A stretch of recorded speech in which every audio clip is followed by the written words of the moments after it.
Hi welcome to iDream తెర వెనుక కథల కార్యక్రమానికి స్వాగతం. విశ్వవిఖ్యాత నట సార్వభౌమ డాక్టర్ పద్మశ్రీ నందమూరి తారక రామారావు. ఈ పేరుకి ఆ మనిషికి తెలుగువారు, తెలుగు జాతి, తెలుగుతనం ఎప్పటికీ రుణపడిపోయి ఉంటుంది. ఆయన మన తెలుగువారు అవ్వడం మన అదృష్టం. మన తెలుగు సినిమా చేసుకున్న అదృష్టం. సందర్భంగా వారి గురించి కొన్ని మంచి మాటలు మాట్లాడుకోవడానికి వారితో కలిసి పనిచేసిన senior co director Kanagala Jayakumar గారు ఈరోజు మనతో పాటు స్టూడియోలో ఉన్నారు. వారిని అడిగి నందమూరి తారక రామారావు గారి గురించి కొన్ని మంచి విషయాలు తెలుసుకుందాం. హాయ్ సార్, నమస్తే. నమస్తే సార్, మీరు సార్ విశ్వవిఖ్యాత నట సార్వభౌమ పద్మశ్రీ అన్నారే సార్, పద్మశ్రీ కాదు, ఆయనకి భారతరత్న రావాలి. ఎత్తుకోవడం అద్భుతం. డెఫినెట్గా ఫ్యూచర్లో ఎప్పటికైనా ఆయనకి భారతరత్న రావాలి, వస్తుందని కూడా ఘంటాపదంగా చెప్పుకోవచ్చు మనం. అన్ని విధాల అర్హుడు సార్. డెఫినెట్గానండి. ఎన్టీ రామారావు గారు లాంటి ఒక వ్యక్తి ఏ యుగానికో ఒక్కడ పుడతాడండి. యుగ పురుషుడు. డెఫినెట్గా యుగపురుషుడు అనే సినిమా కూడా టైటిల్తో సినిమా కూడా తీశారు కదా సార్. ఆయనతో ఎన్టీ రామారావు గారితో నాకు ఫస్ట్ సినిమా ఎన్టీ రామారావు గారితో పడిందండి. సార్, విశ్వనాథ్ గారిని కలిస్తే దేవులపల్లి కృష్ణశాస్త్రి గారు పరిచయం చేశారు నన్ను. పరిచయం చేస్తే అకౌంటెంట్స్, సెట్ అకౌంటెంట్స్ కావాలంటే రేపటి నుంచే వచ్చాయన్నారు. అని అంటే సెట్ అకౌంటెంట్స్ అంటే కూడా తెలియదు నాకు అప్పుడు. సార్ బిగినింగ్ కదా. అవునవును. సరే సెట్ అక్వైంటెన్స్కి రమ్మన్నాడు. ఆ సెట్ ఎక్కడ ఉంటుంది, అది ఏ స్టూడియోలో ఉంటుంది, ఎలా వెళ్ళాలి, ఏమి తెలీదు. తర్వాత కాస్త పక్కన రూమ్లో సీనియర్స్ ఉంటే వాళ్ళని అడిగితే విశ్వనాథ్ గారి సినిమా అంటే వీనస్ స్టూడియోలో జరుగుతుందని చెప్పారు. ఆ నెక్స్ట్ డే మార్నింగ్ ఉన్న డ్రెస్సుల్లో ఒక మంచి డ్రెస్ వేసుకొని నున్నగా తలకు నూనె పెట్టుకుని అక్కడి నుంచి రంగరాజపురం నుంచి తేరంపేట నడుచుకుంటూ వెళ్ళారండి. సార్, దగ్గర దగ్గర ఒక 4 కిలోమీటర్స్ ఉంటుంది. లోపలికి వెళ్తే అంతా ఎస్ఎస్లో కెమెరామెన్, నిండు దంపతుల షూటింగు.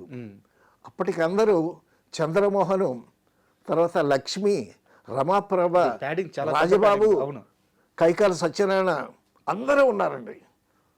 ఇంతలోకి ఎన్టీ రామారావు గారు కార్లు దిగారు, వస్తున్నారు. వస్తుంటే అందరూ లేచి అలర్ట్ అయిపోయి నిల్చున్నారు. ఎన్టీ రామారావు గారు సెట్లోకి వస్తూ ఉంటే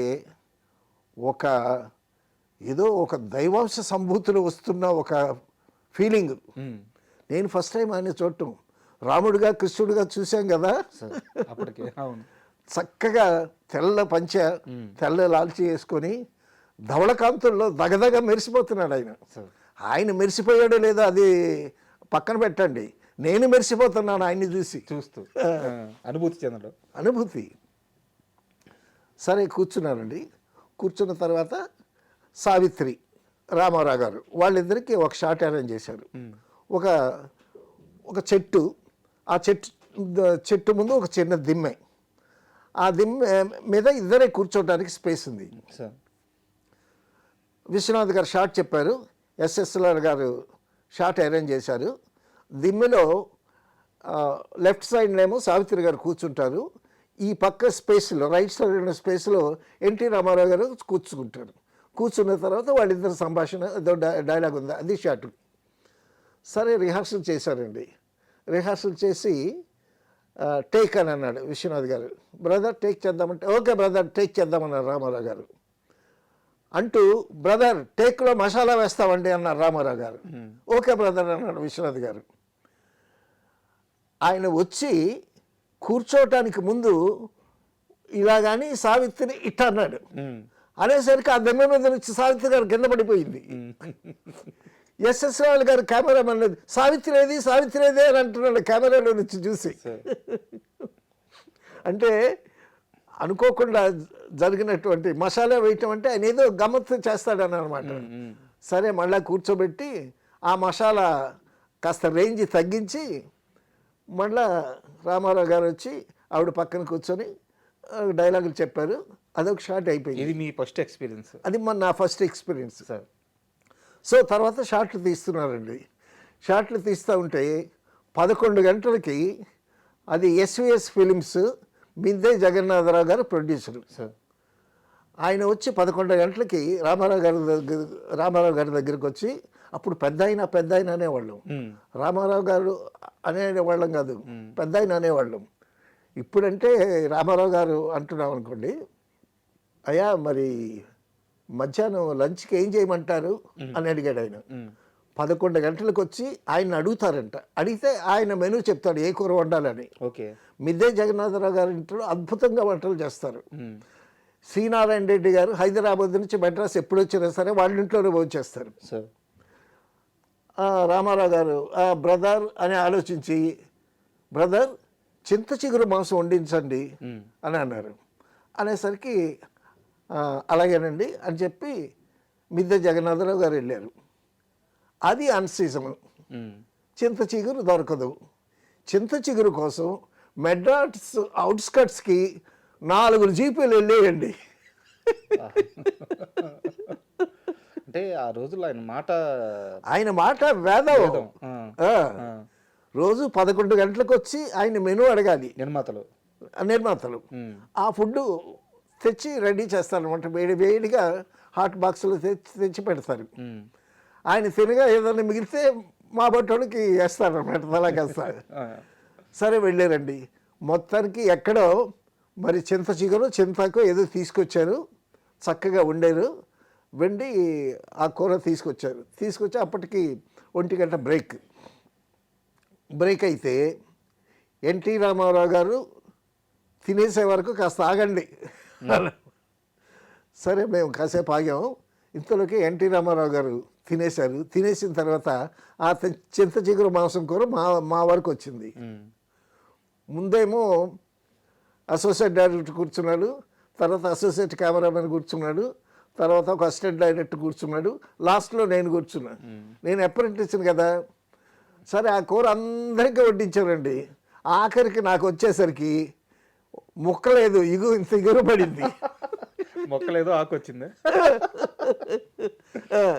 అనంటే, ఓహో నేను అప్రెంటిస్ కాబట్టి నాకు ముక్కబడలేదు, అసిస్టెంట్ డైరెక్టర్ తర్వాత ముక్కబడుద్ది అని అనుకుని ఆ రోజు ఆ విధంగా షూటింగ్ అయిపోయింది. ఆ రోజంతా సావిత్రిని చూడటం, రామారావు గారిని చూడటం, తర్వాత లక్ష్మి, చంద్రమోహన్, కైకాల సత్యనారాయణ వీళ్ళంతా. తర్వాత అండి నెక్స్ట్ డే షూటింగ్కి వెళితే నెక్స్ట్ డే షూటింగ్లో చాలా పెద్ద షాట్ అరేంజ్ చేశాడు ఆయన. పెద్ద షాట్ అరేంజ్ చేసేసరికి ఆర్టిస్టులు అందరూ ఉన్నారు. ఎందుకంటే ఆర్టిస్టులు అందరూ ఉండేటప్పుడు అందరు కాంబినేషన్లో షాట్ తీస్తారు కదా జనరల్గా. అందులో ఏంటి, సత్యనారాయణకి రామారావు గారికి ఒక మాట మీద ఒక భేదం వస్తుంది. వచ్చేటప్పుడు సత్యనారాయణ గారేమో రామారావు గారిని ఇట్లా ఏదో అంటాడు. ఆ అనటంలో కొంచెం హార్ష్గా తగిలిందేమో, ఇదంతా షార్ట్ జరుగుతుంది, హార్ష్గా తగిలిందేమో. రామారావు గారు కథలో కూడా ఇన్ని కొట్టాలి, ఇక రామారావు గారు కొట్టడం స్టార్ట్ చేశారండి. దబా దబా దబా బాతున్నాడు సత్యనారాయణ గారిని. నిజంగానే రామారావు గారు దబా దబా దబా బాతున్నాడు. సరే అంతా పెల్మెల్ అయిపోతుంది. సో కొంతమంది ఏమో యాక్షన్ అనుకుంటున్నారు, కానీ అక్కడ చూస్తే పరిస్థితి నిజంగానే ఉంది. సో ఆఖరికి ఏమైందంటే రామారావు గారు కొట్టిన తర్వాత రిలాక్స్ అయిన తర్వాత, అప్పటికి విశ్వనాథ్ గారు ఇంకా కట్ చెప్పట్లే, కెమెరా కట్ చెప్పట్లే. ఇంతలోకి గబుక్కున కెమెరా అసిస్టెంట్ వచ్చి కెమెరా స్విచ్ ఆఫ్ చేశాడు. చేసిన తర్వాత రామారావు గారు వెళ్ళి కుర్చీలో కూర్చున్నారు. సత్యనారాయణ ఏమో ఫ్లోర్ బయటకు వచ్చి ఒక చైర్లో కూర్చుని, ఆయన విగ్గంతా చెరిగిపోయి ఒగురుస్తూ ఉన్నాడు. సో అందులో మరి ఈ కైకాల సత్యనారాయణ గారు రామారావు గారిని ఇట్లా టచ్ పోయి ఎక్కువ అన్నాడు, లేకపోతే ఆ డైలాగు చెప్పటంలో ఏదైనా హార్ష్గా చెప్పాడు ఏమో. నేను సెకండ్ టైం కదా అది చూడటం. సో కైకాల సత్యనారాయణ గారు అయితే విగ్గంతా చెగిరిపోయి ఒగురుస్తున్నాడు. సో మొత్తానికి ఒక ½ అవర్ షూటింగ్ లేదు, పిన్ డ్రాప్ సైలెన్స్ అనమాట వీనస్ స్టూడియోలో. ½ అవర్ అయిన తర్వాత మళ్ళా గోపాలకృష్ణ అనేటువంటి అసోసియేట్ని పిలిచి, విశ్వనాథ్ గారు నెక్స్ట్ షాట్కి రెడీ చేద్దామనంటే అప్పుడు షూటింగ్ స్టార్ట్ అయింది. తర్వాత అంటే సత్యనారాయణ గారు అడగడం కానీ వీరు ఎన్టీఆర్ గారు చెప్పడం కానీ ఏం జరగలేదు, ఏమీ లేదండి. అది అక్కడితో ఆగిపోయింది ఇంకా. ఎవ్రీథింగ్ ఎవ్రీబడి యాక్సెప్టెడ్ ఇట్, అంతే. తర్వాత అప్పుడు పెద్ద పెద్ద సీనియర్ లైట్స్ ఉండేవి కదా సార్. ఈ లైట్ బాయ్ ఒక లైట్ తీసుకొని ఆ ల్యాడర్ ఎక్కి అక్కడ ఫిక్స్ చేస్తున్నాడండి లైట్, సీనియర్ పెద్ద లైట్. అక్కడి నుంచి పడిపోయాడండి అతను, అబ్బాయి పడిపోయాడు, లైట్ మ్యాన్ పడిపోయాడు. పడిపోయేసరికి లైట్స్ ఆఫ్ అని అన్నారు, లైట్స్ ఆగిపోయాయి, కరెంటు కూడా ఆఫ్ చేశారు. ఆఫ్ చేసిన తర్వాత గబుక్కున కొంతమంది అతని దగ్గరికి వచ్చారు. రామారావు గారు, మిద్దె రామారావు గారిని పిలిచి, ప్రొడ్యూసర్ని పిలిచి అతన్ని లేపి, పెద్ద దెబ్బలు తగల సార్, నేను చాలా ఇదిగా ఫీల్ అయ్యాను. నేను ఏమి దెబ్బలు తగిలేయాను, అవి జనరల్గా జరుగుతూ ఉంటాయంట. మీరు కొత్త కాబట్టి నాకు ఇది అనిపించింది. తర్వాత ఆ లైట్ బాయ్ని తీసుకెళ్ళి హాస్పిటల్కి తీసుకెళ్ళి ఏదో చిన్న చిన్న దెబ్బలు తగిలితే ఏదో ఇంజక్షన్ ఏదో మందులు ఏదో ఇచ్చి ప్యాచప్ చేశారండి. అది రామారావు గారితో ఫస్ట్ ఎక్స్పీరియన్స్. సత్యనారాయణని రామారావు గారు కొట్టడం చూసి నాకు భయం వేసింది. సత్యనారాయణనే కొడితే జయకుమార్ అలాగా ఫస్ట్ టైం రామారావు గారిని చూడటం, ఆ సినిమా చేయటం ఆ విధంగా జరిగిందండి. తర్వాత నేను విశ్వనాథ్ గారితో శోభన్ బాబు సినిమాలు వరుసగా పనిచేయడం జరిగింది. చెల్లెలి కాపురం కానీ, కాలం మారింది కానీ, తర్వాత మధ్యలో కృష్ణ గారి సినిమా నేరవ శిక్ష, అలా చేసుకుంటూ వచ్చా. మళ్ళీ ఎప్పుడైనా రామారావు గారి సినిమా ఒకటి చేద్దామనేటటువంటి ఉద్దేశం ఉండేది. అయితే చిన్ననాటి స్నేహితుల సినిమా జరుగుతూ ఉంటే అప్పటికి కాస్త ఎక్స్పీరియన్స్ వచ్చింది కదా మనకి. అప్పుడు చిన్ననాటి స్నేహితులు జరుగుతూ ఉంటే నేను ఆ సినిమాకి పనిచేయకపోయినా షూటింగ్కి వెళ్తూ ఉండేవాడిని. విశ్వనాథ్ గారే కదా కాబట్టి వెళ్తూ ఉండేవాడిని. వెళ్ళేసరికి ఏవిఎం స్టూడియోలోనండి అందరూ కూర్చున్నారు. రామారావు గారు వచ్చారు. రామారావు గారు వస్తే ఆయనకు ఒక చైరు, దాని మీద పెద్ద Turkey towel, white Turkey towel వేశారు. వేసిన తర్వాత టిఫిన్ అన్నీ అయిపోయిన తర్వాత 11 o'clockకి మళ్ళీ ఫ్లోర్ బయటకు వచ్చారు ఆయన. అప్పుడు ఫ్లోర్ చక్కగా కుర్చీలు వేసుకొని చెట్టు కింద ఫ్లోర్ బయట కూర్చోవటమే, ఈ క్యారవాన్లో ఏమేమి లేవు అప్పుడు. సో రామారావు గారు కూర్చుంటే ఆయన ముందు ఒక టీపై పెట్టారు. టీపై పెట్టిన తర్వాత వరుసగా అటు 3-4 చైర్లు, ఇటు 3 సార్లు రాజుగారి దర్బార్లాగా ఉందన్నమాట. ప్రొడ్యూసర్లు, డైరెక్టర్లు అందరూ కూర్చున్నారు. ఆయన మధ్యన కూర్చున్నాడు, టీపై పెట్టారు. ప్రొడక్షన్ మేనేజరు ఎన్టీ రామారావు గారికి ఇష్టమని కేజీ జీడిపప్పు మిఠాయి, 1 కేజీ జీడిపప్పు మిఠాయి తీసుకువెళ్తుంటే ప్రొడక్షన్ మేనేజర్ దగ్గర నుంచి ప్రొడక్షన్ ఎగ్జిక్యూటివ్ తీసుకుని నేను తీసుకెళ్తాను అని అది తీసుకొచ్చి అట్ట పెట్టాడండి. అప్పుడు రామారావు గారిది ఏంటి, స్వింగింగ్ చైర్ అనమాట. సో ఆ కేజీ జీడిపప్పు, గుండు జీడిపప్పు, ఊటీలో ఉంటుంది జీడిపప్పు, గుండు జీడిపప్పు, ఆ పప్పుతో తయారు చేసినటువంటి జీడిపప్పు మిఠాయి అనమాట, కేజీ జీడిపప్పు. ఆ కుప్పలా పెడితే రామారావు గారు ఇలా ముందుకొచ్చి ఇట్ట తీసుకొని నోట్లో వేసుకొని వెనక్కి వెళ్ళి మళ్ళీ ముందుకు వచ్చేసరికి ఇది లోపల క్రష్ అయిపోయేది. మళ్ళీ వచ్చి గుప్పుడు తీసుకొని అట్లా తింటాయి. బ్రదర్ తీసుకోండి అంటే ఎవరు తీసుకుంటారు? అలాగా నేను కళ్ళారా చూశానండి. ఆ కేజీ జీడిపప్పు మిఠాయి అసలు 1 పావు గంటలో తినేసాడండి ఆయన, రామారావు గారు. అసలు ఆ తిండి ఏమిటో, అంత తిండి తినేవాడా ఎన్టీ రామారావు గారు. బిగినింగ్ స్టేజ్లో వాహిని స్టూడియోలో రామారావు గారు, నాగేశ్వరరావు గారు వీళ్ళందరూ జీతాలకు పనిచేసేవాళ్ళు కదా. అప్పుడు ఆ జీతాలకు పనిచేసేటప్పుడు రామారావు గారు వచ్చి ఎర్లీ మార్నింగ్ వచ్చి వాహిని స్టూడియోలో ఫైట్స్ ప్రాక్టీస్ చేయాలి. అప్పుడు వీళ్ళకి ఇచ్చే టిఫిన్ ఏంటి, 2 ఇడ్లీ వడ టిఫిను. ఈయనేమో ఫైట్ అదంతా ప్రాక్టీస్ చేసేవాడంట. ఈయనకి 2 ఇడ్లీ వడ చాలట్లేదు. ఎట్ట సరిపోతుంది? కేజీ జీడిపప్పు తినడానికి 2 ఇడ్లీ వడ ఏం సరిపోతుందండి. ఒకసారి ఫైట్ ప్రాక్టీస్ అంతా అయిపోయిన తర్వాత నాగిరెడ్డి గారి దగ్గరికి వెళ్ళి, సార్ చిన్న ఏంటి చెప్పండి అన్న. నేను ఫైట్ ప్రాక్టీస్ చేస్తానండి, నాకు ఆకలి ఎక్కువ, 2 ఇడ్లీ వడ చాలట్లేదండి అన్న. అని అంటే అప్పుడు ఈయన ఎక్స్ట్రా టిఫిన్ గ్రాంట్ చేశారు ఆయనకి. సో ఆ విధంగా ఉండేది. అంటే చాలామంది మాట్లాడేటప్పుడు ఏంటంటే ఎన్టీఆర్ గారు అలా తిన్నారు, ఇలా తిన్నారు, చూసిన ఎక్స్పీరియన్స్తో చెప్తారు. అవును. కానీ ఆయన అలాగే కడుపు మార్చుకొని ఎదిగారు కదా. కడుపు మార్చుకోవటం ఏంటండి, రాముడు కృష్ణుడు వేషాలు వేసేటప్పుడు ఆయన నిమ్మకాయ నీళ్ళే తాగుతాడు. సార్ అసలు ఫుడ్ ఏమి ఉండదు, చాప మీద పండుకుంటాడు. ఎంత నిష్టగా ఉంటాడు ఆయన, ఎంత తింటాడో అంత రాక్షసులాగా పనిచేస్తాడు ఆయన. అంత ఎనర్జీ ఉంటుంది అప్పటికి. తర్వాత ఆయన ఎర్లీ మార్నింగ్ ఎక్సర్సైజ్ చేసేటప్పుడు ఇంటి ముందు, అప్పుడు ఈ జిమ్ములు ఈ ఎక్విప్మెంట్లు ఏం లేవు కదా, ఇంటి ముందు ఒక బండిని ఇసుక కుప్ప పోయించేసాడంట ఆయన. ఆ ఎక్సర్సైజ్ ఏంటి, ఆ ఇసుక కుప్పంతా పాలతో ఇటు వేయటం, ఆ ఇసుక కుప్పంతా ఇటు వేయటం, అదొక ఎక్సర్సైజ్.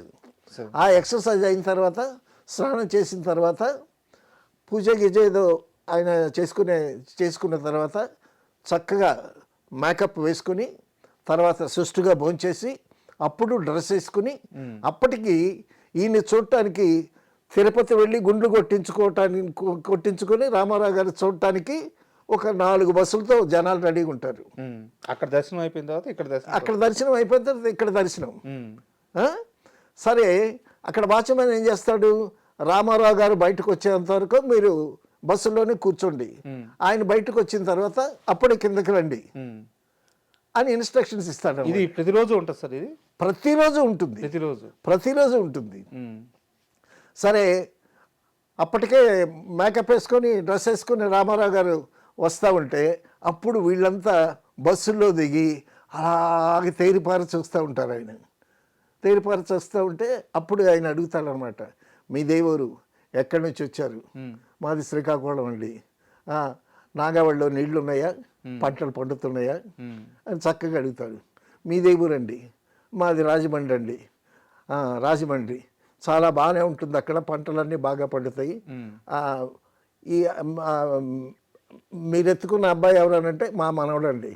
అయితే వాడిని బాగా చదివించండి అని 4 బస్సులు వాళ్ళని ఒక 10 మందిని చక్కగా పలకరించి ఆయన పలకరింపుకి వీళ్ళు పులకించిపోతారు. అంతే కదా, ఎన్టీఆర్ అంత ఒక రాముడిని చూసినట్టు, ఒక కృష్ణుడిని చూసినట్టు, ఒక అవతార పురుషుణ్ణి చూసినట్టు చాలా ఆనందంగా చాలా నిండు మనసుతో పెడతారనమాట. తర్వాత అండి జనాలకి, ప్రేక్షకులకి ఎంత ప్రేమో ఎంత ఇష్టమో. ఒకసారి రాముడు భీముడు షూటింగు నాగార్జున సాగర్లో జరుగుతుంది. నాగార్జున సాగరు కన్స్ట్రక్షన్ ఇంకా జరుగుతూ ఉంది. అక్కడ షూట్ చేస్తే ఆ బ్యాక్గ్రౌండ్ అంతా బాగుంటుందని రాముడు భీముడు షూటింగ్ నాయుడు గారు అక్కడ పెట్టారు. ఇక ఎన్టీ రామారావు గారు నాగార్జున సాగర్ షూటింగ్కి వస్తున్నారు అనేసరికి ఆ చుట్టుపక్కల ప్రజలు ఒక వేలు కాదు, 1,00,000 మంది ప్రజలు మూగిపోయారంట ఆయన చుట్టానికి వచ్చేసరికి అప్పటికి అక్కడ పోలీస్ ఫోర్స్ కూడా కంట్రోల్ చేయడానికి పోలీసులకు ఏదో ప్రాబ్లం వచ్చింది.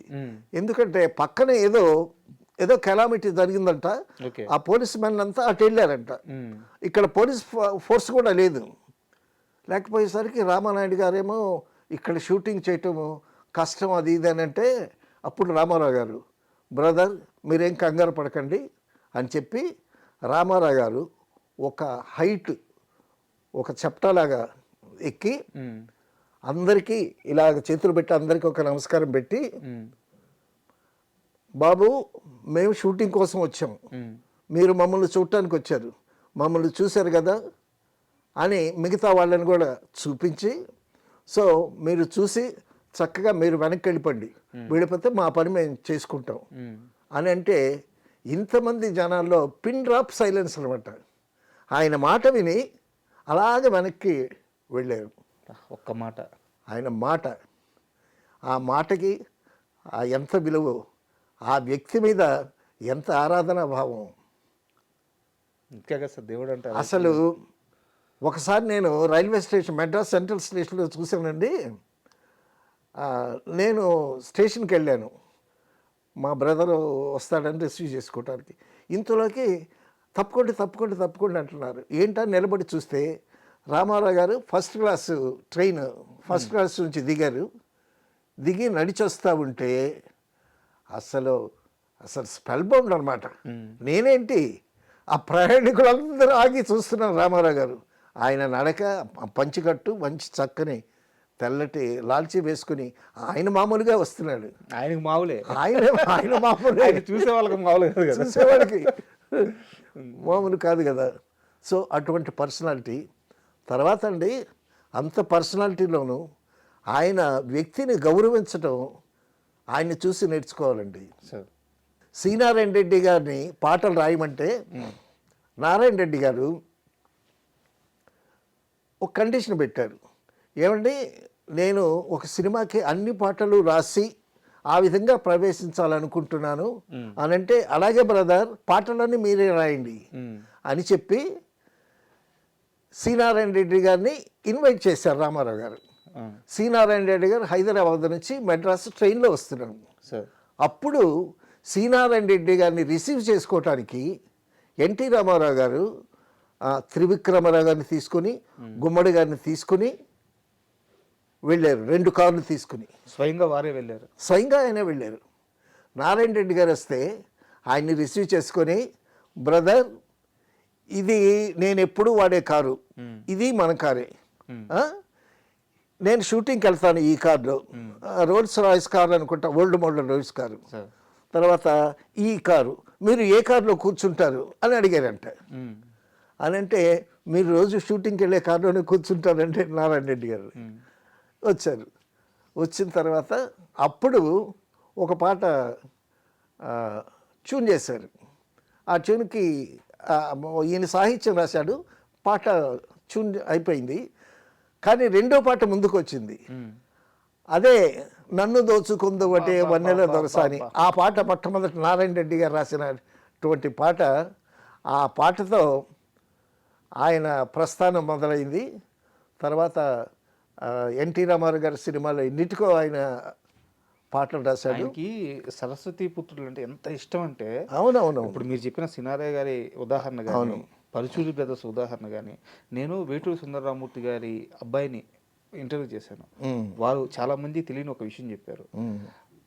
వేటూరి గారి చేత పాటలు రాపించాలని చెప్పి ఆయన ఇండస్ట్రీలోకి రాకముందు దగ్గర బంధువుల ద్వారా ఆయన్ని పరిచయం చేస్తే ఆయన ఇంటికి పిలిచి కూర్చోబెట్టి అవునవును 1కి 3 సార్లు చెప్పారు. ఆయన జర్నలిస్ట్గా పనిచేస్తున్నారు. అవునవును, లేదు నువ్వు పాటలు రాయగలవు, నువ్వు రా, నా పాటలు ఇస్తాను, నీకు పాటలు వస్తాయని చెప్పి చాలా ఫోర్స్ చేసి వేటూరి గారు సినిమా ప్రస్థానం మొదలవడానికి కూడా కారణం ఎన్టీఆర్ గారేనా? అవునవును. తర్వాత ఒక పాట కోసం అని వేటూరి సుందరరామూర్తి గారు ఇంటికి వెళ్ళారు హైదరాబాద్లోనే. వెళితే నువ్వు ఇక్కడే ఉండు, నేను ఎన్టీ రామారావు గారి దగ్గరికి వెళ్ళి వస్తాను అని ఒక బ్రీఫ్ కేసు ఓపెన్ చేసి చూపించాడు. నాకెందుకు చూపిస్తున్నాడు అర్థం కాల. బ్రీఫ్ కేసు ఖాళీగా ఉంది. అట్నుంచి వచ్చిన తర్వాత బ్రీఫ్ కేసు తెరిచి చూపించాడండి. అప్పటికి సీఎం అయ్యారు రామారావు గారు. బ్రీఫ్ కేసు నిండా నోట్ల కట్టలండి, అన్ని కట్టలు నేను ఎప్పుడు చూడాలి. అంటే వేటూరి సుందరరామూర్తి గారు పెడితే ఆ బ్రీఫ్ కేసు నిండా కట్టలు నింపి పంపాడు రామారావు గారు. మీరు అన్నారే సాహిత్యం అన్నా, సాహితీకారులన్నా ఎంత అభిమానం, ఎంత ప్రేమ. తర్వాత ఒక సినిమాలో కర్ణుడు క్యారెక్టరైజేషన్ గురించి మోదుకూరి జాన్సన్ గారు ఒక చక్కగా రాశారంట ఒక సీను. రాస్తే చాలా ముచ్చటపడ్డాడు రామారావు గారు. బ్రదర్, మేము దానవీర సూర్యకర్ణ తీస్తున్నాము, దానికి మీరే డైలాగులు రాయాలి అని అన్నారంట రామారావు గారు.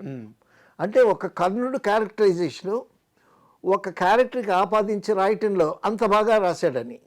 అది ఒక్క సీనే అని అంటే అప్పుడు మోదుకూరి జాన్సన్ అన్నాడంట, సార్ మీరు దానవీర సూర్యకర్ణ చేస్తే నేను రాయటం ఓకే, నాకన్నా ఆ సినిమాకి బాగా న్యాయం చేసేటటువంటి ఇంకా గొప్ప కవి ఉన్నాడండి, ఆయనే న్యాయం చేస్తాడు అని అన్నారు. ఎవరంటే ఆయన కొండవీటి వెంకటకవి గారు అని మధుకూరి జాన్సన్ గారు చెప్పారు. ఏవి డైలాగులు సార్, ఏవి డైలాగులు. ఆయన కొండవీటి వెంకటకవి గారు ఎక్కడ గుంటూరు దగ్గర సాంస్క్రిట్ కాలేజ్ ప్రిన్సిపాల్గా చేస్తున్నాడు ఆయన. Okay. Sanskrit college principal. Ramarao గారు ఆయన్ని సంప్రదించి, సార్ దానవీర సూరకర్ణ చేస్తున్నానండి, మీరు మీరు డైలాగులు రాయాలి అంటే, నేను రాయను అన్నాడు ఆయన. నేను రాయనండి అని అన్నాడు. అనంటే మళ్ళీ కొన్నాళ్ళు పోయిన తర్వాత మళ్ళీ ఆయన్ని సంప్రదించి, ఏమండి దానవీర సూరకర్ణ సబ్జెక్ట్కి మీరే గొప్ప న్యాయం చేస్తారని నాకు నమ్మకం, నేను విన్నాను, మోదుకూరి జాన్సన్ గారు కూడా చెప్పారు, ఒకటి చెప్పటం కాదండి, మీ ప్రతిభ గురించి నేను విన్నాను, మీరు తప్పకుండా రాయాలి అని అంటే అప్పుడు ఓకే అన్నాడు ఆయన. కొండవీటి వెంకటకవి గారు ఆయన ఇన్వైట్ చేశారు, నారాయణ రెడ్డి గారిని ఇన్వైట్ చేశాడు, కొండవీటి వెంకటకవి గారిని ఇన్వైట్ చేశాడు. తర్వాత వేటూరి సుందరమూర్తికి ప్రస్థానం ఎన్టీ రామారావు గారితోనే మొదలైంది. సో సాహిత్యం అన్నా, సాహిత్యకారులన్నా, కవులన్నా ఎంత ప్రేమో ఆయనకి. ఎవరైనా అంటే ఆయనతో కలిసి పనిచేసిన వారైనా, సినిమా ఇండస్ట్రీ నుంచి బయట ఉన్న వాళ్ళైనా సరే, ఎవరైనా ఒక సొంత ఇల్లు కొనుక్కున్నారంటే ఆయనకి అమితమైన ఆనందం అంట. అవునవును. తర్వాత అండి అక్కడ పెద్ద ఆయన అనేవాళ్ళు, ఇండస్ట్రీకి పెద్ద దిక్కు అనమాట. ఆయన హర్నాథ్ చేత రాముడు వేషం వేయించాడు. ఆయన డైరెక్షన్లో రాముడు వేషం వేశాడు, చాలా బాగున్నాడు అని అనుకున్నారు. అనుకున్న తర్వాత ఆయనకి సినిమాలు వచ్చాయి, ఆయనకి మార్కెట్ వచ్చింది, ఓ బ్రహ్మాండంగా వెలుగుతున్నాడు, బాగా మందు తాగుతున్నాడు అని అర్థమైంది. హర్నాథ్ పిలిచాడు, బ్రదర్ మీకు చాలా మంచి భవిష్యత్తు ఉంది, మీరు మద్యానికి బానిసలు అవుతున్నారని విన్నాను, మీ కెరీర్ పాడవుతుంది, జాగ్రత్త అండి అని అన్నాడు. ఆయన అన్న తర్వాత 4 రోజులు మానేశాడు, మళ్ళీ 5 రోజుల నుంచి మొదలుపెట్టాడు. అప్పటికి వీరాభమణి సినిమాలో హర్నాథ్ హీరో అనుకున్నారు. హర్నాథ్ని బుక్ చేశారు. ముందు బుక్ చేసేసరికి ఈయన ఇట్లా తిరుగుతున్నాడని తెలిసి అప్పుడు రామారావు గారు, కాదండి శోభన్ బాబుని పెట్టండి అని శోభన్ బాబు గారిని రికమెండ్ చేయటం జరిగింది. అంటే హర్నాథ్ అంటే వారి వ్యక్తిగత జీవితం, దానికి మనం ఏం చేయలేం కానీ ఆయన అవకాశం ఇచ్చి ఆయన స్టార్డమ్ తీసుకొచ్చిన మనిషి కూడా అవునవును చెడిపోతున్నాడు అంటే పిలిచి మాట్లాడడం, డెఫినెట్గా మనిషి యోగక్షేమాలు అబ్జర్వ్ చేయడం. అవునవును అంత పెద్ద స్టార్గా ఉంది. అవును. తర్వాత అండి ఏదన్నా ప్రొఫెషన్కి ఒక డిసిప్లిన్ ఉండాలండి. తర్వాత నేను చూశానండి మెడ్రాస్లో ఫ్లోర్లోకి ఎంటర్ అయ్యేటప్పుడు ఆర్టిస్టులు ఆ ఫ్లోర్ని ఇలా అనుకుని ఎంటర్ అయ్యేవాళ్ళు. అది అంతా, ఆ డిసిప్లిన్ అంతా రామారావు గారు, నాగేశ్వరరావు గారి నుంచి వచ్చింది. ఆయన ఎంత పెద్ద స్టార్ అయినా రామారావు గారు తర్వాత డైరెక్టర్కి ఎంత రెస్పెక్ట్ ఇస్తాడో ఆయన, అలాగే తోటి నటినట్లకి ఎంత రెస్పెక్ట్ ఇస్తాడు, భానుమతి గారిని ఎంత రెస్పెక్ట్ ఇస్తాడు ఆయన. తాతమ్మకర్ సినిమాకి భానుమతి గారు వస్తే ఆవిడ షాట్లను ముందు తీసేసి ఆవిడని పంపించేటప్పుడు కారు వరకు వెళ్ళి ఆవిడకి టాటా చెప్పి ఆవిడ వెళ్ళిన తర్వాత లోపలికి వచ్చేవాడు ఆయన. తర్వాత మంగమ్మ గారి మనవడైన బాలకృష్ణ గారు పనిచేసింది. భానుమతి గారు ఉన్నారు అందరూ. అప్పుడు ఈ విషయం తెలిసి భానుమతి గారు చాలా గొప్ప నటీమణండి, ఆవిడ బహుముఖ ప్రజ్ఞావంతురాలు, ఆవిడతో మీరు చాలా మర్యాదగా గౌరవంగా ఉండాలి, ఆవిడ వెళ్ళిపోయేంత వరకు ఆవిడని కారు దగ్గర సాగనంపి ఆవిడకి బాయ్ చెప్పాలి మీరు, అదేదైనా బాలకృష్ణ గారికి చెప్పారు. జాగ్రత్తలు చెప్పాడు. అయితే సార్ ఇది నిజమో అబద్ధమో నాకు తెలియదు, నేను ఒక దగ్గర విన్నాను, ఇలాంటి పెద్దలు క్లారిటీ ఇస్తే ఇది కాస్త నిజమేదో తెలుస్తుంది. ఇదే మంగమ్మ గారి మనవడు సినిమాకి భానుమతి గారు ఉంటారు. సో బాలకృష్ణ ఆమె మనవడుగా చేస్తే ఆమె ముందు ఎవరు అంటే ఎన్టీఆర్ గారు చెప్పేది ఏముంది, అంటే భానుమతి గారి గురించి కొత్తగా చెప్పేది ఏముంది, ఎన్టీఆర్ గారు చెప్పినా ఇంకో ఆర్టిస్ట్ చెప్పినా ఆమె ముందు ఏ యాక్టర్ కానీ ఎవరు కానీ ఆమె ఆరా ముందు నిలబడలేరు. అవును. ఎన్టీఆర్ ఏఎన్ఆర్ లాంటి వాళ్ళ వారికి సాధ్యమవుద్దాం, రంగారావు గారు అలాంటి వాళ్ళు సాధ్యమవుద్దాం. అవును. బాలకృష్ణ గారిని ఆ సినిమా చేయొద్దు, భానుమతి గారి ముందు ఎవరు ఆనము, నీ కెరీర్కి ఉపయోగపడదని ఎన్టీఆర్ గారు ముందు హెచ్చరించారని నేను విన్నాను. నిజమా అబద్ధమా? అది నిజమా అబద్ధమో నాకు తెలియదు, కానీ నేను విన్నది మాత్రం ఇది. ఓకే. ఎందుకంటే భానుమతి గారు ఆవిడ ప్రభంజనం, ఆవిడ ప్రభావం, ఆవిడ ప్రతిభ అందరికీ తెలిసింది. ఆవిడ విషయంలో చాలా జాగ్రత్తగా ఉంటారు. పెద్ద హీరోలు కూడా జాగ్రత్తగా ఉంటారు. సో ఆ జాగ్రత్తతో తర్వాత భానుమతి గారు అంటే ఎందుకు అంత జాగ్రత్తగా ఉంటారంటే, ఇక్కడ ఒక విషయం చెప్పాలి మీకు.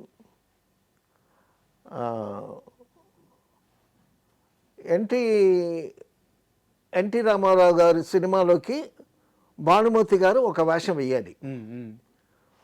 ఆ వేషానికి డివి నరసరాజు గారిని పంపించారు రామారావు గారు.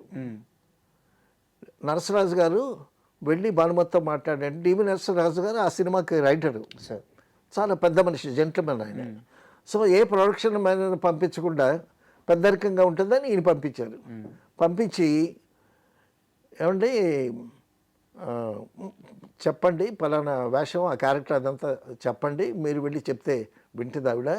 తర్వాత రెమ్యునరేషన్ విషయం కూడా అప్పటికి రామారావు గారు 4 లక్షలు తీసుకుంటున్నారు. 4 లక్షలు తీసుకుంటే 4 లక్షలు చెప్పబాకండి, 2 లక్షలని చెప్పండి అని చెప్పి పంపించారు. పంపిస్తే నరసరాజు గారు వెళ్ళి మాట్లాడి, అమ్మ ఇలా వేషం వేయాలి అది ఇది అని మాట్లాడారు. మాట్లాడిన తర్వాత రెమ్యునరేషన్ విషయం నెక్స్ట్ డే వస్తే, అమ్మ రెమ్యునరేషన్ మరి ఎంత మాట్లాడాలి కదా అని అన్నాడు. ఎన్టీ రామారావు గారు ఎంత తీసుకుంటున్నారు, దానికి 5,000 తక్కువేసి ఇవ్వండి అని చెప్పిందంట ఆవిడ. ఓకే.